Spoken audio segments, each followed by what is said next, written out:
Machine భగీరథలో భారీ అవినీతి జరిగిందని ఆరోపిస్తూ కొత్తగూడెం జిల్లా లక్ష్మీనగర్లో కాంగ్రెస్ నేతలు ధర్నా చేశారు. దుమ్మగూడెం మండలంలో 90 గ్రామాలకు ఇప్పటికీ మిషన్ భగీరథ నీళ్లు రావటం లేదని చెప్పారు. భగీరథ పైప్ లైన్ వేసినట్లు బిల్లులు సృష్టించి కోట్ల రూపాయలు కాజేశారన్నారు. దీనిపై సమగ్ర విచారణ జరిపించాలని డిమాండ్ చేశారు మాజీ ఎమ్మెల్యే పోడం వీరయ్య. ఈ రోజు మన మండలంలో నీళ్ళు అత్తలేవా అని మేము పోయి ఆ ఊరిదే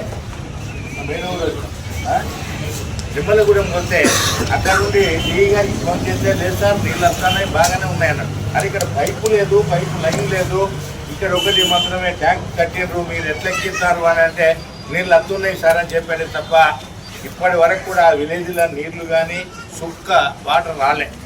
ఇక అదేవిధంగా చూసినట్లయితే ఇక్కడ ఉన్నాయి 37 జీపీలు ఉన్నాయి.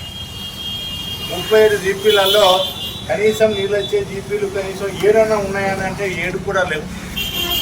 మరి ఎందుకు ఇంత దౌర్భాగ్యమైనటువంటి పరిస్థితి ఇక్కడ ఉన్నటువంటి అధికారులకు చిక్కుండాలని అని చెప్పి ఈ వేదిక ద్వారా వాళ్ళని హెచ్చరిక చేస్తానా.